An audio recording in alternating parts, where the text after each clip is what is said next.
Bienvenue dans le monde des petits rêveurs. Vous êtes prêts pour une nouvelle histoire ? Le mystère du lampadaire éteint. Chaque Halloween, dans le village de Brumeval, tous les lampadaires s'allument d'une lumière orange magique. Tous, sauf un. Le vieux lampadaire de la rue des Chênes reste éteint depuis des années. Certains disent qu'il est hanté, d'autres qu'il garde un secret. Mais cette année, Émile, Zoé et leur chat Citrouillon décident de découvrir la vérité. Le vent d'automne soufflait fort, faisant danser les feuilles comme des papillons roux sur les pavés. Les guirlandes de papier orange claquaient devant les maisons décorées.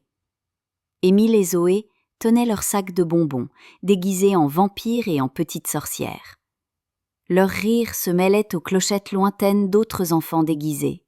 « On fait toutes les maisons sauf celle du vieux lampadaire », prévint Zoé. Mais évidemment, c'est exactement là que leur chat Citrouillon décida d'aller se faufiler, la queue dressée, comme s'il avait rendez-vous avec la nuit. « Citrouillon, reviens !» chuchota Émile, mais le chat avait déjà disparu dans le brouillard.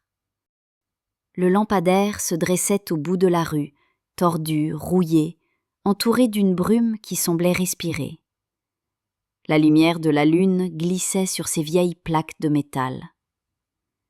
Citrouillon ronronnait à ses pieds, les yeux fixés sur la base du réverbère.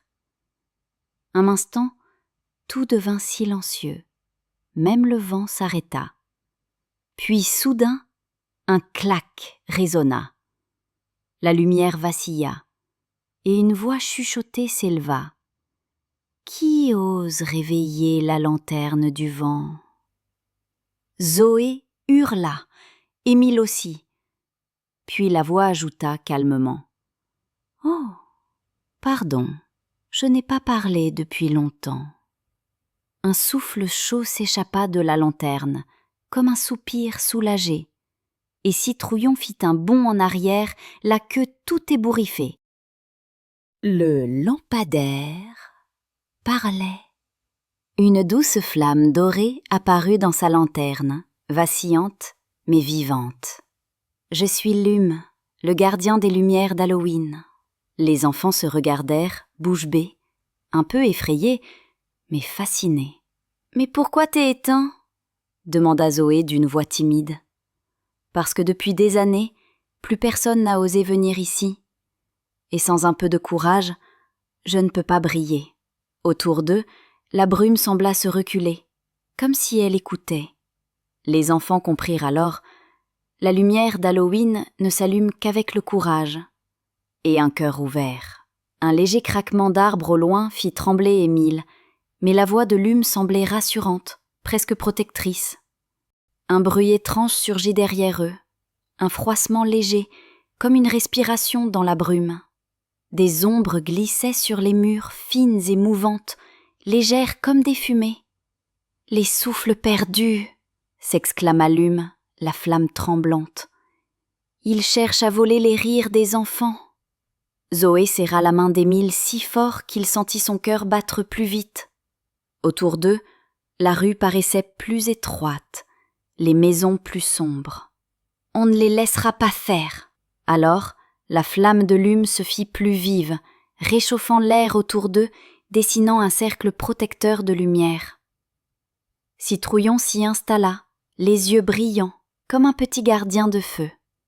Les ombres tournoyaient, chuchotant. « Beau, vous avez peur ?» Leur voix sifflait comme le vent entre les branches. Émile eut un frisson, son seau de bonbons trembla dans ses mains. Mais Zoé leva le menton et fit un grand sourire. « Même t'as peur !» lança-t-elle.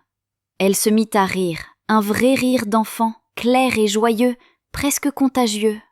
Le rire rebondit sur les murs, ricochant comme des étincelles de soleil. Les ombres se dissipèrent comme des bulles de fumée. La lumière du lampadaire brilla plus fort que jamais. « Tu l'as fait !» s'exclama Lume.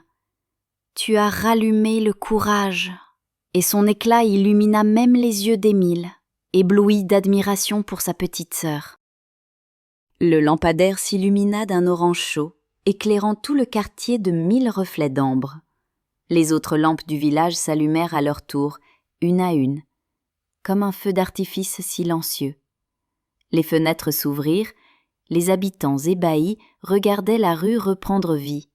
« Chaque Halloween, » expliqua Lume, « la peur rôde, mais elle ne dure jamais longtemps, car tant qu'un enfant ose rire dans la nuit, la lumière renaît. » Une douce brise d'automne passa, portant l'odeur du sucre, des feuilles et de la magie.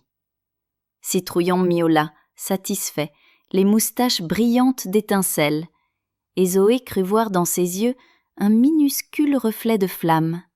Les enfants repartirent, leurs sacs pleins de bonbons et le cœur léger. Leurs pas faisaient crisser les feuilles sous la lumière retrouvée des lampadaires. Derrière eux, la lumière du vieux lampadaire clignota une dernière fois, comme un clin d'œil complice. Émile chuchota. « Tu crois qu'il nous reparlera l'an prochain ?» Zoé sourit, les yeux pétillants.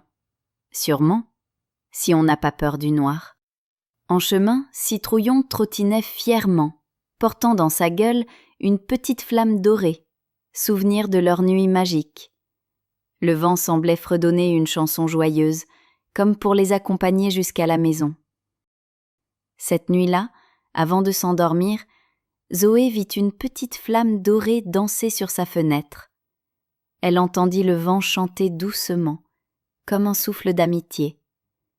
Une voix douce murmura « Bonne nuit, petite sorcière courageuse. » Et pendant qu'elle s'endormait, une lueur chaude brilla sur son visage. Dans le silence paisible, le vieux lampadaire veillait au loin, gardien des rires et des rêves. La lumière du lampadaire éteint ne s'éteindrait plus jamais. Parfois, il suffit d'un peu de courage et d'un sourire pour rallumer la lumière dans la nuit.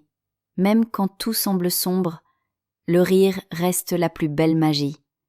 Et dans chaque peur, il y a une histoire qui attend d'être éclairée. Bonne nuit, mes petits rêveurs. Merci d'avoir rêvé avec nous. À très vite pour une autre aventure et abonne-toi pour ne rien manquer.